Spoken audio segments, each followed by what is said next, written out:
উত্তরবঙ্গের জলপাইগুড়ি জেলা মূলত কৃষি প্রধান এলাকা।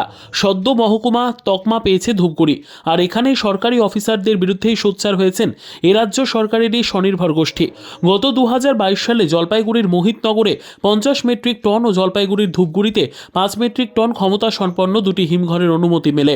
ধূপগুড়ি ব্লকের বারোঘড়িয়া গ্রাম পঞ্চায়েতের পথের সাথী গোষ্ঠীর অভিযোগ, প্রকল্প বাস্তবায়নের চাপ সৃষ্টি করেছেন ধূপগুড়ির প্রাক্তন বিডিও শঙ্খদীপ দাস এবং ডব্লিউডিও নিরুপমা রায়, যার দরুন ব্যাংক থেকে 18 লক্ষ টাকা এবং সিএফ ফান্ড থেকে 5 লক্ষ টাকা ঋণ মেলে, যার মধ্যে 12 লক্ষ টাকা আসামের এক প্রজেক্ট অফিসারের ব্যাংকের মাধ্যমে পাঠানো হয়। এদিকে বিডিও এবং ডব্লিউডিও বদলির পর যোগাযোগ করা সম্ভব হয়নি। অন্যদিকে পরপর 2 বছর কেটে গিয়েও তৈরি হয়নি হিমঘর, অথচ ঋণ শোধের জন্য বাড়তি চাপ ব্যাংক কর্তৃপক্ষের। স্বনির্ভর গোষ্ঠীর মহিলাদের দাবি, কাজ না হলেও প্রত্যেক মাসে 23,000 টাকা করে কিস্তি গুনতে হচ্ছে তাদের। প্রশ্ন উঠছে, তবে কি ঋণের চাপের নেপথ্যে কাটমানির কোনো ছককষা হয়েছিল? প্রশ্ন তুলছেন বিরোধীরা। কটাক্ষ করতে ছাড়েননি অন্যান্য রাজনৈতিক দলগুলিও। মিনি কোল্ড স্টোরেজ করা হবে বলে, এবং সেই ক্ষেত্রে অভিযোগ যে সেই সময় বিডিও যিনি ছিলেন তিনিও প্রেশার ক্রিয়েট করেছিলেন, প্রেশার ক্রিয়েট করে নিয়েই এই কাজগুলো করিয়েছে। এখন এই পরিস্থিতি দাঁড়িয়ে এত বছরে সেই কোল্ড স্টোরেজও হয়নি, অন্যদিকে ওই সংঘকে পুরো টাকাটা টানতে হচ্ছে। এই পরিস্থিতিতে দাঁড়িয়ে নিয়ে তাদের এখন খুব খারাপ অবস্থা। তো কি বলবেন এই বিষয়ে? আমাদের বিগত গভর্নমেন্ট যে মহিলাদের স্বনির্ভর করার জন্য যে সেলফ হেল্পগুলো খুলছিল, তারই হচ্ছে অঙ্গ। এটা হচ্ছে গ্রাম পঞ্চায়েত অফিসে একটা পথের সাথে সংঘ আছে। অপরিকল্পিতভাবে সেই সময় যিনি প্রশাসনে ছিলেন বিডিও শঙ্খদীপ দাস, তিনি জোর করে এদের লোন দিয়েছেন 18 লক্ষ টাকা। কোল্ড স্টোর কোথায় করবে? আমরা যতটুকু জানি বৃদ্ধাশ্রমের মাটিতে বৃদ্ধাশ্রমের জমিতেই কোল্ড স্টোর করার কথা, কিন্তু একটা ট্রাস্টের জমিতে কীভাবে কোল্ড স্টোর করবে? তাদের সঙ্গে কোনো কথা নেই, বার্তা নেই, হুট করে একটা লোন দিয়ে দিল 18 লাখ টাকা, যার ফলে মহিলারা এখন বিপদে পড়ছে। মহিলারা বিপদে পড়ার ফলে এখন সেই টাকাটা আনতে পারছে না, এখন গোষ্ঠীগুলো নষ্ট হয়ে যাবে, মহিলারা বিপদে পড়বে। প্রশাসনকে এটা উদ্যোগ নেওয়া উচিত, এবং ওদের তো অনেক টাকা ইন্টারেস্ট হয়ে যাচ্ছে, যার ফলে সমস্যা হচ্ছে। এটা প্রশাসনেরই ব্যর্থতা বলবো। এখন যিনি আসেন তারা বিষয়টাকে কীভাবে দেখছে, তবে আমরা খোঁজখবর নিয়ে দেখছি।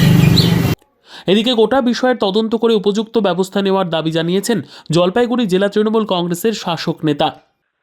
না, বিষয়টা হচ্ছে এখন দেখতে হবে যে বাস্তব লোনের টাকাটা কোথায় কিভাবে খরচ হইল।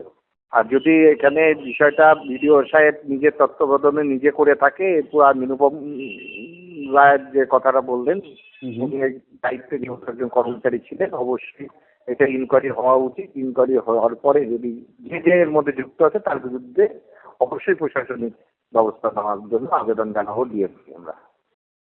বিপাকে পড়া স্বনির্ভর গোষ্ঠীর মহিলারা এখন কিভাবে কিস্তির বোঝা বয়ে বেড়াবে সেটাই দেখার। 2023 সালে শঙ্খদেব দাস বিডিও ছিলেন এবং নিরুপমা রায় ডব্লিউডিও ওমেন ডেভেলপমেন্ট অফিসার ছিলেন। ওনারা আমাদের একদিন 6টা সংঘকে ডাকেন। সেই ধূপগুড়ি ব্লকের 6টা সংঘ আমরা মিটিংয়ে বসি, কিন্তু প্রেশার গেট করছে যে যদি তোমরা সংঘ না করো, এই কোল্ড স্টোরটা না করো, তাহলে কিন্তু তোমাদের সঙ্গে তালা পড়বে, তোমাদের কোনো মতেই ছাড়া হবে না, এবং তোমরা সঙ্গতে থাকতে পারবে না। এইভাবে দুইজনে প্রেশার গেট করার পরে আমাদেরকে রেজুলিউশনটাও করালেন জোর জবস্তি করে। এবং নিরুপমা রায় উনিও আমাদেরকে প্রেশার গেট করে বললেন, আপনাদের রেজুলিউশন হয়ে গেছে, কি করবেন, কি চিন্তা ভাবনা করছেন? যদি উনারা না দেন টাকাটা, যদি মেশিনটা যদি এনে না দেয়, ওনার বিরুদ্ধে অবশ্যই আইনানুগ ব্যবস্থা নিবে পথের সাথী। Bureau report, PB news. Dream life hospital, ঠিকানা বর্ধমান রাজ কলেজ মোড়। যে কোনো রকমের চিকিৎসার বিশ্বস্ত প্রতিষ্ঠান ড্রিম লাইফ হসপিটাল খুবই কম খরচে বিশ্বমানের চিকিৎসা প্রদান করে থাকে। উন্নত মানের ওয়ার্ড কেবিন, পরিষ্কার পরিচ্ছন্ন পরিবেশ দ্বারা সুসজ্জিত চিকিৎসা ব্যবস্থা ড্রিম লাইফ হসপিটালে। বিদেশি মেশিন দ্বারা আইসিইউ, অপারেশন থিয়েটার এবং প্যাথোলজি ল্যাব 24 ঘন্টায় নিয়োজিত। এছাড়াও স্বাস্থ্য সাথী কার্ডেও পরিষেবা প্রদান করা হয়।